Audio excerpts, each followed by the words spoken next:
J'étais en train d'écrire le prochain épisode pour ma chaîne YouTube.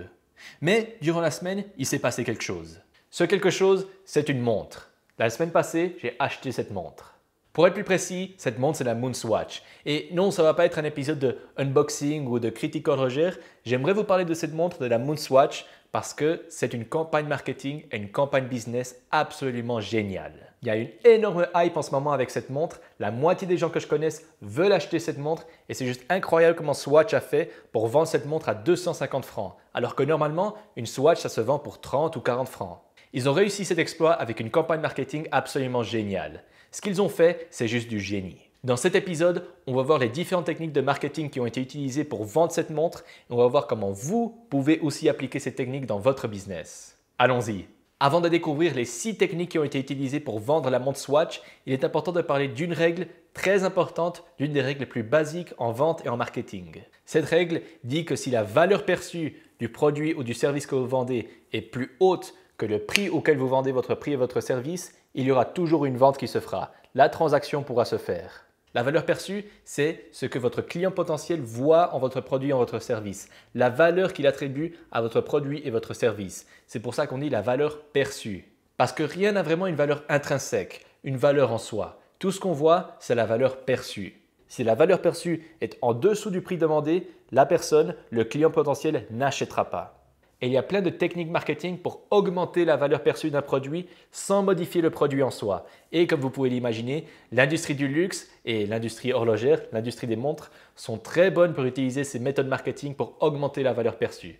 Et c'est ce qu'on va voir maintenant avec l'exemple de la Moonswatch. On va commencer depuis le début avec la première technique de marketing et c'est très simple, c'est une belle montre. Le design est sympa, les couleurs sont très belles, les matériaux aussi sont très bien et très jolis, c'est de la céramique qui est très légère et très agréable à porter et aussi le bracelet en velcro est très confortable et très léger. En plus, la Moonswatch représente toute une collection avec des couleurs différentes et chaque montre représentant des planètes différentes. Celle que j'ai achetée, c'est la montre Pluton. Bref, tout ça pour dire que c'est une belle montre de bonne qualité avec des belles caractéristiques. Mais vous savez, dans le business et dans le marketing, la bonne qualité et les caractéristiques, ça ne va pas vous emmener très loin. Quand vous voulez augmenter la valeur perçue d'un produit avec de la qualité et des caractéristiques, vous allez assez vite toucher un plafond. Vous ne pourrez plus augmenter la valeur perçue. Si c'était seulement pour sa qualité et ses caractéristiques, la Moonswatch serait une Swatch de plus qui se vendrait pour 30, 40 ou 50 francs et qui n'aurait certainement pas tout cet effet de mode, tout cette hype derrière elle. La raison pour laquelle cette montre se vend à 250 francs au lieu de 50 francs et pourquoi il y a tout cet effet de mode derrière cette montre, c'est parce que Swatch a été très intelligent et ils ont utilisé des techniques de marketing un peu plus psychologiques pour augmenter la valeur perçue de la Moonswatch énormément. Et c'est ce qu'on va voir tout de suite. La deuxième technique de marketing qui a été utilisée, et vraiment la première technique de marketing plus psychologique, c'est l'utilisation de la marque Omega. Et quand on regarde de plus près, on voit que c'est écrit Omega et Swatch. Pour ceux qui ne savent pas, Omega est une marque de luxe. Chaque montre Omega se vend typiquement autour de 8 000, 9 000, 10 000 francs. Omega est très célèbre pour être la montre de James Bond dans presque tous les films de James Bond. Mais les montres Omega, et donc la marque Omega, appartient au groupe Swatch, qui est un grand groupe dans l'industrie horlogère. Et c'est pour ça que Swatch peut utiliser la marque de Omega. En plus, pour le design et le nom de la Moonswatch, ils se sont inspirés de l'Omega Moonwatch, la montre qui a été utilisée par Neil Armstrong quand il est allé sur la Lune. Vous avez compris, ils utilisent la marque et le nom d'un modèle de montre qui est iconique. Et c'est une utilisation de la marque Omega qui est très intelligente. Parce que moi, dans ma tête, ainsi que toutes les autres personnes qui achètent la Moonswatch, pour moi, je suis en train d'acheter une Omega. Et j'achète une Omega pour 250 francs. Ce qui est une aubaine, parce que normalement, une Omega, ça coûte des milliers et des milliers de francs. C'est comme acheter une Ferrari pour 20 000 francs. Comme quoi, il ne faut vraiment jamais sous-estimer le pouvoir des marques. Maintenant, laissez-moi vous donner un autre exemple, très parlant sur le pouvoir des marques dans l'industrie horlogère.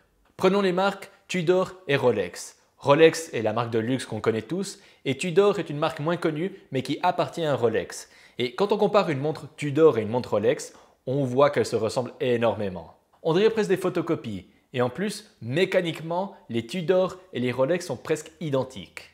C'est presque le même mouvement, c'est presque les mêmes pièces et donc vous voyez deux montres qui sont de qualité quasi identique avec des caractéristiques qui sont quasi identiques mais avec une grosse exception, c'est la marque. Parce que Tudor, c'est Tudor et Rolex, c'est Rolex. C'est ce qui explique pourquoi une montre Tudor est typiquement vendue pour 2 000, 3 000 francs alors qu'une Rolex est vendue pour 10 000, 11 000, 12 000 francs. Tout ça grâce au statut et au pouvoir de la marque Rolex. Et pour la Moonswatch, c'est pareil. C'est une Swatch qui se vend pour 250 francs juste parce que c'est écrit Omega dessus. Parce que croyez-moi, personnellement, j'aurais jamais dépensé 250 francs dans une Swatch. Mais là, je l'ai fait parce que dans ma tête, j'achète une Omega. Ne sous-estimez jamais le pouvoir des marques pour augmenter la valeur perçue. La troisième technique qui a été utilisée, c'est la rareté. Swatch a fait exprès que cette montre, la Moonswatch, soit très rare et très difficile à se procurer. Déjà, pour commencer, on ne peut pas acheter la Moonswatch sur Internet. Il faut aller en personne dans un magasin Swatch pour pouvoir l'acheter. Et en plus, une fois qu'on arrive au magasin, ils en ont très peu. Ils en ont toujours 6 ou 7 maximum. Moi, je savais que je voulais absolument la montre Pluton. Alors, je suis allé au magasin de Swatch à la Bahnhofstrasse à Zurich. Et quand je leur ai dit que je voulais acheter une Moonswatch, ils sont arrivés avec une petite boîte. Et dedans, il n'y en avait que 5. Il n'y avait que 5 Moonswatch. Et moi, j'ai eu l'énorme chance qu'ils avaient la Pluton. Ils avaient celle que je voulais. Il y a même des gens qui font la queue le matin devant le magasin Swatch pour acheter la Moonwatch qu'ils veulent. Et encore pire, j'ai un collègue qui voulait acheter la Moonswatch et il est allé au magasin Swatch à Crans-Montana et ils n'en avaient plus une seule montre. Ils n'avaient plus une seule Moonswatch. Rupture de stock complète.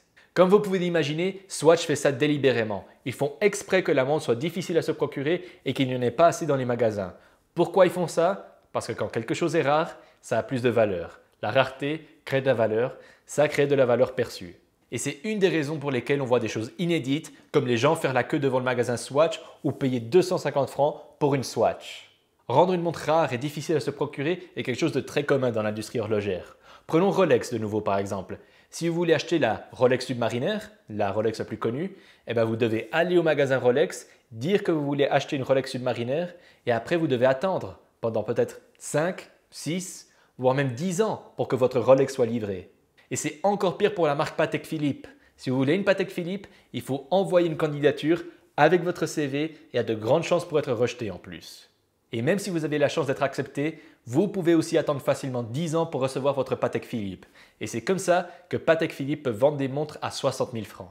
En conclusion, en utilisant de la rareté, vous augmentez la valeur perçue de votre produit et vous pouvez le vendre bien plus cher. La quatrième technique de marketing utilisée par Swatch, c'est l'urgence.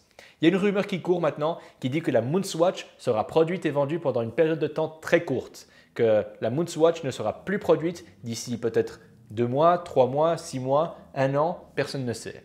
Toujours est-il que tout le monde sait que la Moonswatch ne sera pas disponible très longtemps. Donc si toi qui me regardes, tu veux une Moonswatch, tu as intérêt de l'acheter tout de suite. Il y a même certaines personnes qui achètent la Moonswatch, non pas parce qu'ils aiment particulièrement la Moonswatch, mais parce qu'ils pensent qu'elle va prendre de la valeur à l'avenir. Que quand elle ne sera plus produite, d'ici un certain temps, la Moonswatch coûtera beaucoup plus cher. Par exemple, ils l'auront achetée pour 250 francs et ils pourront la vendre pour 2500, 3000 francs ou autre. Et je pense que c'est l'entreprise Swatch elle-même qui a créé cette rumeur. Encore une fois, pour augmenter ce sentiment d'urgence. Tout ça pour dire que l'urgence peut augmenter énormément la valeur perçue d'un produit.